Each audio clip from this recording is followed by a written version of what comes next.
السلام علیکم و رحمت الله و برکاته. در این روزه میخواهم حشرات‌هایی را که به شما معلوم است و شما آنها را در خوابتون میبینید تعبیر نمایید. آغاز میکنیم. ملخ. دیدن ملخ زنده در خواب دلیل بر مال است. ملخ پخته دلیل بر درهم و دینار میباشد. اگر ببیند در جای ملخ و زیان زد، لشکر به آنجا می آید و خرابی به بار می آورد. مگس. مگس در خواب دلیل بر مردم پست و فرومایه است. اگر ببیند مگس ها دور او جمع شده اند، از شخصی فرومایه مال به دست می آورد. اگر ببیند مگس به گوش او رفت، از شخصی پست و فرومایه سخن می شنود و می رنجد. زنبور عسل. زنبور عسل در خواب دلیل بر افراد پر رزق و روزی است. اگر ببیند از زنبور عسل گرفت، فایده و منفعت به دست می آورد.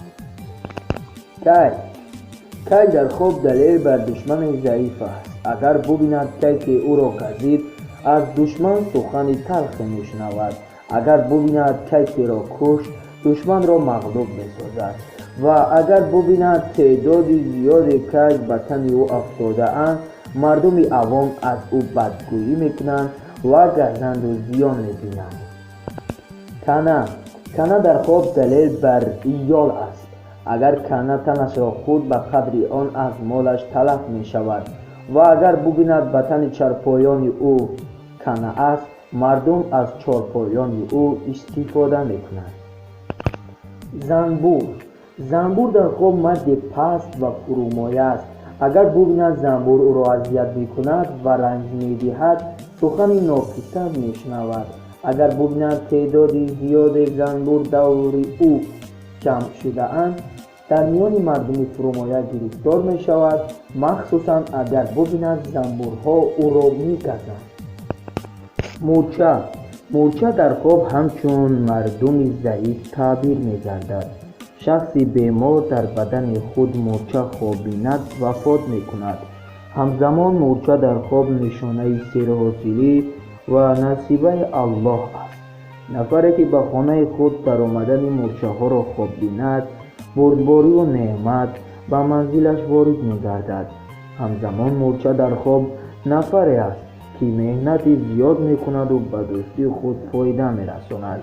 نفر خوابیند که مورچه از منزلش چیزی را میبرد، همه چیز را از دست داده خشاک گشته میتواند. مورچه را در مورچه خانه خواب دیدن رمز خوشبختی و خوشحالی عائلوی است. رفت و از مورچه خانه مورچه زیاد بیرون آید، چنین خواب نشانه سر زدن بدبختی و مشکلی ها است. تعبیر دیگری مورچه در خواب نشانه دشواری کشیدن در راه علم آموزی و میل به بحث و مناظره داشتن است. مورچه را در خلطه، سمکه یا عصای خود خواب دیدن دلالت مرگ است. کژدم در خواب. کژدم در خواب شخصی غیبتچی و خبرکشی است که میان آدمان نزاع می‌انگیزد.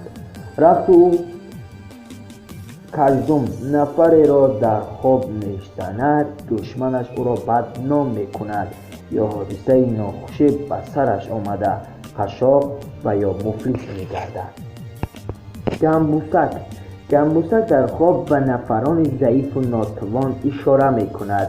همزمان این حشرات نشانه کمبغلی، ناامیدی و تلفات است. کرم. کرم در خواب در شکم خود کرم یا حجه خواب دیدن، همچون فرزندان شخص خواب دیده تعبیر می‌گردد که از حساب او عمر به سر می‌برند. اگر از جسم یا لباس شخص خواب دیده کرمی بسیار بیرون شود، تشویش‌های رفع گشته ثروتمند می‌گردد. تعبیر دیگر کرم در خواب شخصی تهمتگر و غیبتچی است. اگر شخصی بیمار در خانه خود کرم خواب بیند یا کرم به بدن او چسبد، وفات میکند. کرشپلک. کرشپلک در خواب دلیل بر زن جادوگر است.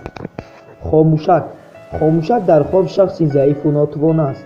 در خانه خود یا جای دیگر از بوی خاموشک را خواب دیدند، معنیداد کننده ای آن است که شماره ساکنان و نسل این خاندان زیاد می گردد. بعضی ها برانند که نفری در خوابش خاموشک دیده باید از عملهای جاهلانه خودداری نماید.